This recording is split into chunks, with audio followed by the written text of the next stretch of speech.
జగనన్న ప్రభుత్వంలో ఈ 5 ఏళ్ల 2019 నుంచి 2024 వరకు ఈ 5 years టెన్యూర్లో మరి ఆరోగ్యశ్రీ పథకం మనం చూసినట్టయితే 1059 ఉన్నటువంటి ప్రొసీజర్స్ మనము జగనన్న ప్రభుత్వంలో 3257 ప్రొసీజర్స్ వరకు కూడా పెంచి తీసుకెళ్లి ఇంప్లిమెంట్ చేశాం. అంతకుముందు మీరు చూసినట్టయితే 1059 ఉండేది టీడీపీ హయాంలో. సంవత్సరానికి 1000 కోట్లు మాత్రమే ఖర్చు చేసేటువంటి పరిస్థితి టీడీపీ హయాంలో ఉండేది. మరి జగనన్న ప్రభుత్వం వచ్చాక ప్రతి సంవత్సరం సుమారు 3000 కోట్ల వరకు కూడా మరి ఈ ఆరోగ్యశ్రీకి మనం ఖర్చు చేసినటువంటి పరిస్థితి. అలాగే మీరు చూసినట్టయితే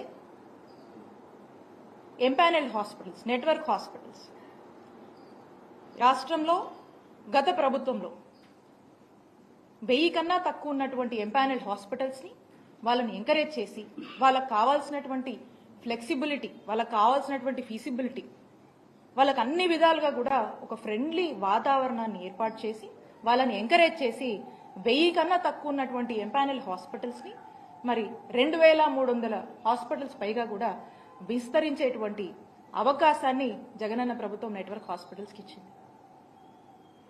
మరి ఈ రోజున మనం చూస్తున్నట్టయితే ఈ రాష్ట్రంలో రాష్ట్ర ప్రజల్లో ఒక పెద్ద ఆందోళన నెలకొంది.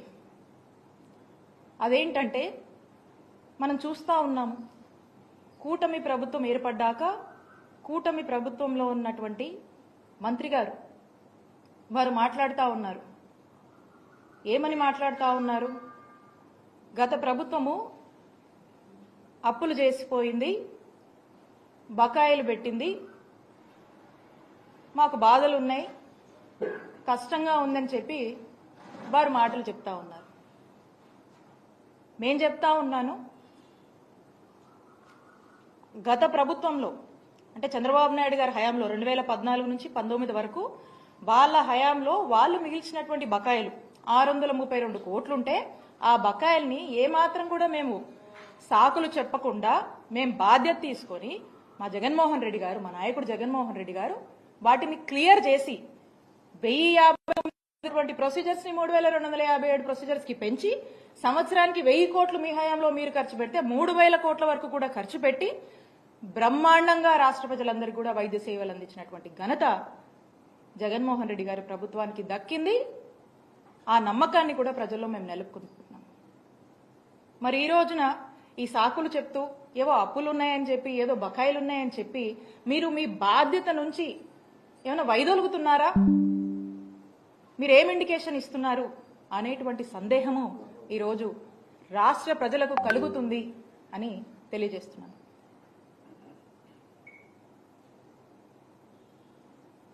ఈ రోజున మీరు చూసినట్టయితే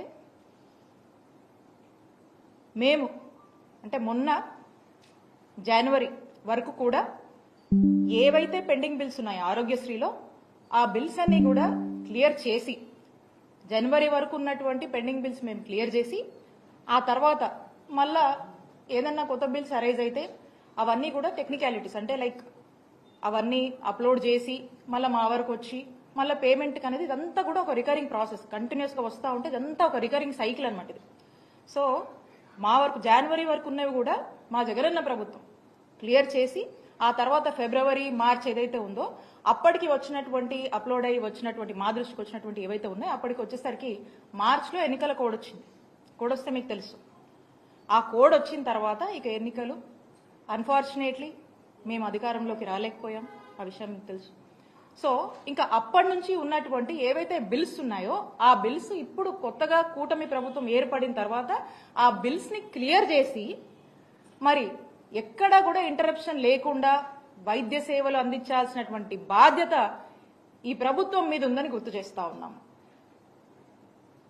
ఏదో లెక్కలు చెప్పి అప్పులని, ఆదాయాలని, బకాయిలని సాకులు చెప్పి మీకు రెస్పాన్సిబిలిటీ నుంచి మీరు ఏమైనా తప్పించుకునేటువంటి ప్రయత్నం చేస్తున్నారా?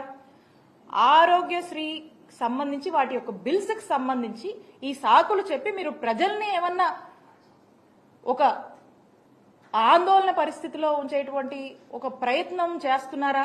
లేకపోతే ఏంటి మీరు చెప్పాలనుకుంటుంది? ఈ బిల్స్ పట్ల మీ స్టాండ్ ఏంటి?